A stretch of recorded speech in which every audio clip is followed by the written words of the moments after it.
Docteur Tzila Hershko, bonjour, Boker Tov. Boker Tov, bonjour.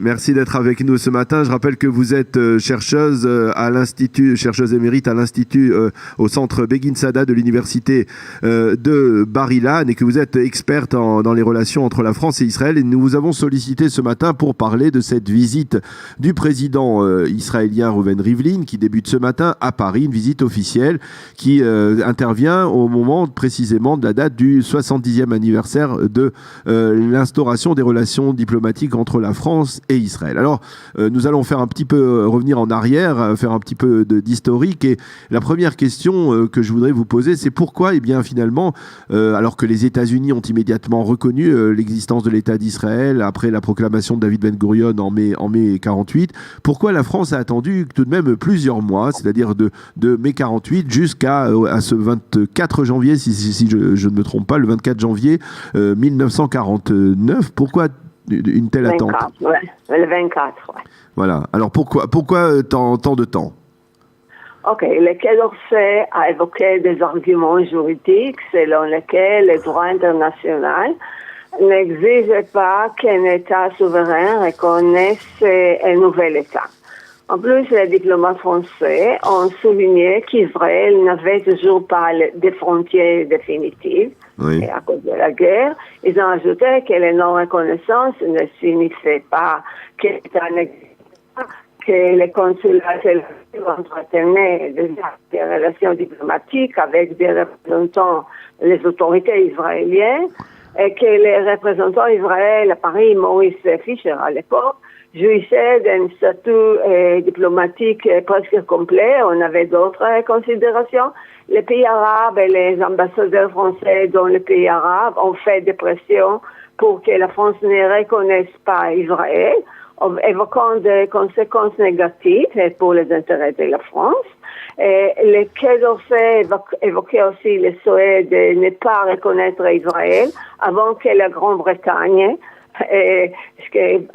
Il s'agit de relations très compétitives à l'époque. Et alors, je pense que les facteurs les plus importants étaient celui des institutions françaises. Et la France avait ses propres institutions religieuses, culturelles, en Terre Sainte. Elle considérait ces constitutions comme une source d'influence majeure dans la région. La France a exigé que l'État d'Israël reconnaisse les droits spéciaux des institutions françaises. De fait, Israël a accepté sa demande dans un échange de lettres entre le secrétaire général du Quai d'Orsay de l'époque et Maurice Fischer. Et rappelons-nous qu'à ce moment-là, Israël montrait déjà sa capacité militaire à vaincre. Alors, c'est ça, parce avec que... les États arabes. Alors, oui, c'est important. Alors, est encore... la reconnaissance était de facto. Et ce n'est pas qu'en mai 49 qu'ils ont reconnu de jure. Voilà. Alors c'est pour ça que, c'est-à-dire, je comprends toutes les explications que vous nous avez données, mais elles sont en contraste avec le sentiment que l'on a, c'est-à-dire, historiquement, pendant les premières années de l'histoire de l'État d'Israël, la France a été la principale alliée du jeune État. C'est la France qui a, on va dire, armé l'État d'Israël pour beaucoup, alors que la relation avec les États-Unis était beaucoup plus distante. On a tout de même l'impression que c'est les raisons que vous avez évoquées pour justifier ce retard dans la reconnaissance. Elles donnaient déjà l'impression d'une forme de dépendance de la France par rapport à certains pays arabes. Comment on pouvait définir à l'époque cette relation? Est-ce que la France menait déjà une politique pro-arabe ou alors elle s'était engagée résolument aux côtés de l'État d'Israël? Bon, les Golden Age. L'âge d'or. L'âge d'or, on peut dire, elle a commencé dans les années 50. C'était pas tout de suite, en fait. C'était pas tout de suite. Pas tout de suite. Et les relations franco-israéliennes de l'époque, immédiatement après la reconnaissance, étaient déterminées par les principes centraux, traditionnels de la politique française au Moyen-Orient, selon lequel l'intérêt principal de la France au Moyen-Orient est ancré dans les relations avec le monde arabe. Alors, ça a toujours été en toile de fond. Ça a toujours existé. C'était toujours. Il existait de plus des divergences très importantes au sujet du plan de l'ONU concernant l'internationalisation de Jérusalem. Et la France était très impliquée dans ce programme. Et elle regardait ce plan comme un intérêt central de la France. Par contre, Israël s'est opposé farouchement à ce plan. Alors, on a également des divergences qui sont très, très importants à cette époque. Et bon... Alors, on a beaucoup parlé de cet âge d'or. Cet âge d'or, il s'est prolongé jusqu'en 1967 avec l'embargo de De Gaulle. Mais il faut bien avouer que déjà, à partir du moment où De Gaulle arrive au pouvoir, revient au pouvoir, on peut dire, déjà, il y a des tensions entre la France et Israël, n'est-ce pas ? Des tensions et des coupures. Alors, c'était très dramatique. Parce que c'est ça. Rappelez-nous, il y a eu on va dire la période de l'âge d'or, c'était le gouvernement de Mendès France, de Guy Mollet, mais lorsque les socialistes, c'est ça. Mais lorsque le président de Gaulle, le Charles de Gaulle revient au pouvoir, déjà il y a des tensions, n'est-ce pas? Et on a des tensions et c'est alors il y a encore une fois, les relations avec le monde arabe qui sont plus importantes que les relations avec Israël. Les intérêts dans le monde arabe sont maintenant des prioritaires. Et voilà. Mais si aujourd'hui, ce n'est plus là, on n'est plus là. La cassure n'est plus là. Alors on est déjà dans Israël et la France ont parcouru depuis 67. Israël et la France ont parcouru un long chemin. Oui. Et à partir des années 90, les relations franco-israéliennes se sont considérablement améliorées. Alors, elles se sont améliorées dans certains domaines, c'est-à-dire le domaine culturel. Vous allez me dire si je me trompe, culturel, économique. Il y a des échanges extrêmement importants entre la France et Israël. Mais il y a une profonde divergence de vues sur la politique. Et on a l'impression que tout cela, cette divergence de vue, elle conditionne le reste. Est-ce que je me trompe? Et bon, alors on a, ce serait ambigu. Les relations sont très ambiguës. C'est ça. Alors, et voilà. Alors, il existe des divergences de vue, principalement sur les conflits israélo-palestiniens. C'est ça. Et parallèlement, il existe une coopération importante, alors ce que vous avez dit, économique, culturelle, mais il existe également un dialogue et coopération stratégique, et là c'est très important. Et Israël et la France partagent des intérêts communs, tels que la guerre contre le terrorisme. Et la France souhaite approfondir la coopération en matière de haute technologie, ça vous connaissez. Oui. Et de plus, l'année 2018 a été marquée par la saison croisée France-Israël, avec beaucoup d'événements culturels, scientifiques, économiques, etc. Et en Israël, en France et vice-versa. Mais est-ce que vous êtes d'accord de dire que la cassure de 67, elle ne s'est jamais totalement résorbée, elle demeure toujours présente dans l'histoire des relations entre la France et Israël? Oui, parce qu'on a des intérêts en commun.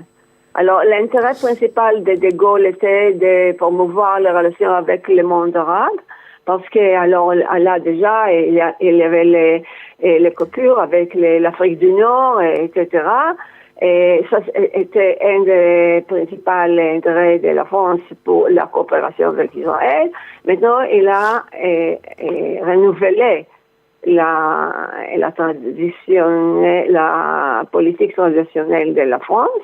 Et aujourd'hui, on a des intérêts en commun. Ça, c'est je pense, les choses qui est le plus important. On a ce que je dis déjà, la guerre contre le terrorisme.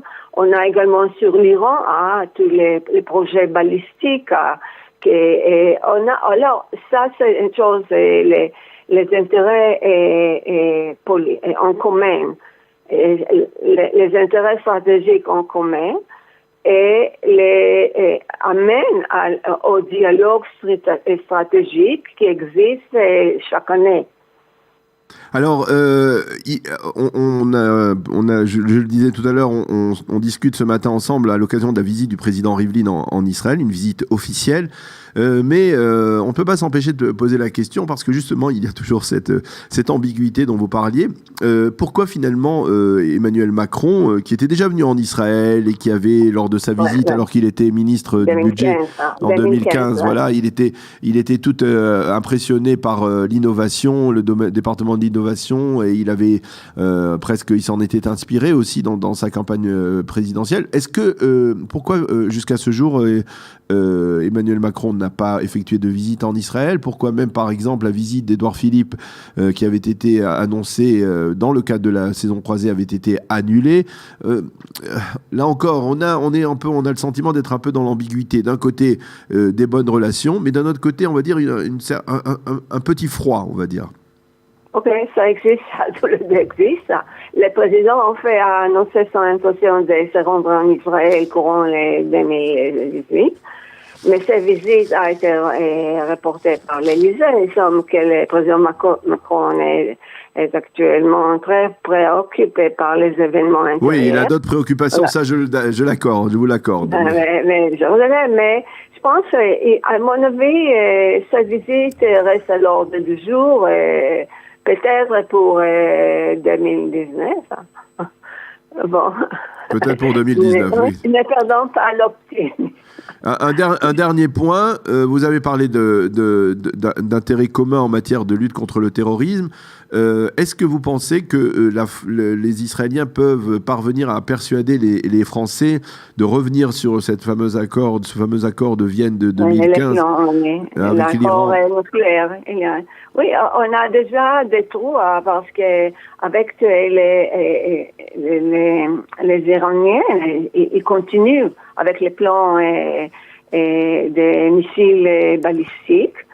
Et c'est contre les résolutions de l'ONU. Et alors maintenant, je pense que c'est la France et l'Allemagne et d'autres pays de l'Union européenne qui vont initier des sanctions contre l'Iran à cause de ces plans de missiles balistiques qui menacent également l'Europe et tout le monde. Et on a également toutes les implications de l'Iran dans le Proche-Orient, qui était vraiment très, très critiqué par Macron et par la France, par l'Union européenne. Alors, c'est une base, quand même, une base des intérêts en commun, des concerns en commun, etc. Alors, ça reste très, très ambigu encore. Voilà, alors on va dire comme ça, on va dire relation au beau fixe, mais relation également ambiguë entre la France et Israël, pour résumer notre entretien. Merci beaucoup, Dr Tila Hershko, d'avoir été avec nous ce matin à l'occasion donc du 70e anniversaire de l'instauration des relations diplomatiques entre la France et Israël, et donc de la visite du président Rivlin à Paris, une visite officielle qui débute en ce moment même à Paris. Merci beaucoup. Shalom. Merci.